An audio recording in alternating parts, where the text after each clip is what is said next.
This new build site's been 5 years in the making, but we finally start on site this week. In this video, I'm going to go over the issues that we've had to overcome to get planning on a site like this to build 2 detached chalet bungalows with a GDV of 1.65 million. I'm Mitch. I'm a property investor and developer, and I've built a £10 million property portfolio over the last 10 years. I'm on this journey to build 100 HMO rooms locally and also to achieve a £1 million annual rent roll. But I'm also into new builds, and this is my first new build site. Click here to see one of our HMOs, and I'd really appreciate it if you give us a like. So the site we bought 5 years ago, so ultimately it was one plot. There's a house next door and then about an acre's land on the side, which was equestrian centre. So there was, as you can see there, there's stables for horses, and also you've got another building there. So basically the plan was to do a title split off the house, and then to go for planning for new builds on the land.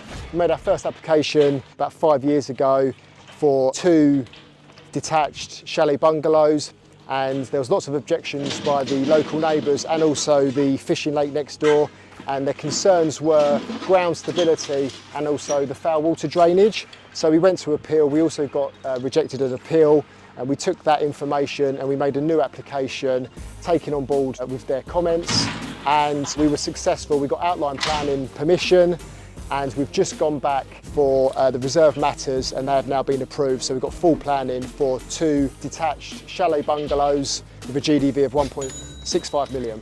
So this is our second week on site. We obviously started last week, so the first job was to create our access.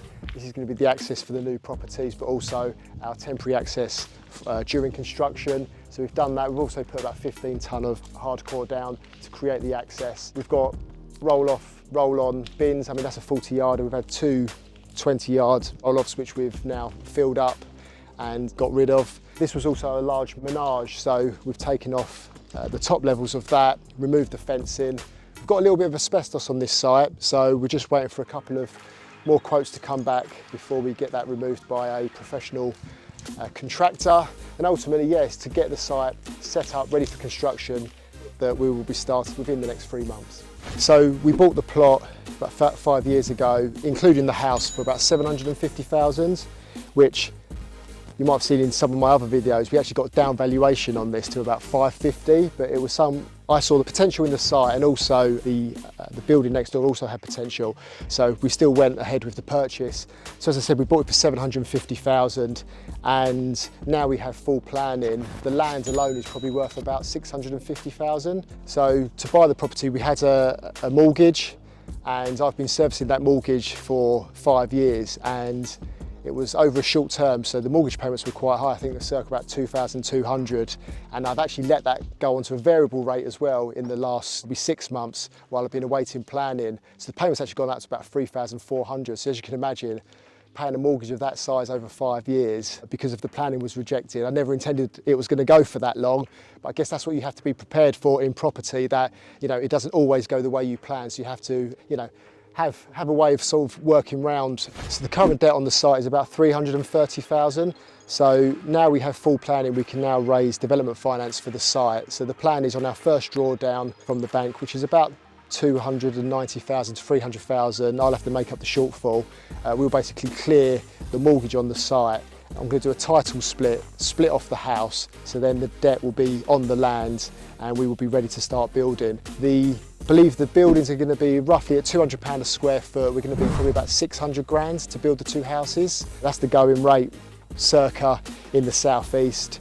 So got 600,000 build. I'm probably going to allow 50,000 for landscaping. As I said, the land stands me in 330, so there's a healthy profit in this one.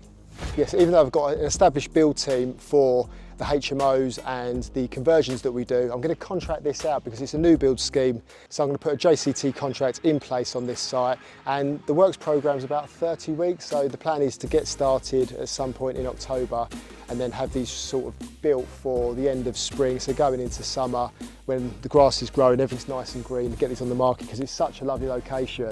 We're surrounded by fishing lakes and greenery, so the perfect time to be selling these will be as we go into summer when everything looks really nice and green. Yeah, so today we've spent probably about 45,000 in terms of fees and costs. That's obviously planning applications, appeal applications, drawings. We've also had to do ground contamination tests, ecology, environmental, so there's a lot that goes into it. So it's a large investment to get to this point before you can actually start the build. So as I said, we had quite a lot of objections on the planning applications, I think about 150, and that was mainly due to the fishing lake next door. Their concerns were that we would contaminate the fishing lake during construction, hence why we had to do the ground investigation test, which cost about £7,000. I had the report back and there's very little signs of contamination, which is good news. Also, there was concerns about the foul water drainage. So on our initial application, it was to discharge, go through a treatment plant and discharge to a ditch. On the second application, to get around their concerns, we said that we would use a pump and pump it up to the Anglian Water sewage connection to get around any concerns around foul water drainage. So that's the way we sort of overcome the planning objections, and we got full planning approval. So prior to construction, because the electricity for this site operated off of the house supply, we got UK Power Network to put in a new supply to this site, which is going to then feed the 2 new houses, and that was at a cost of about £5,000. If you're interested in taking a look at some of our other projects, please watch the video here. And as this is a new channel, I really appreciate it if you would like the video and please subscribe.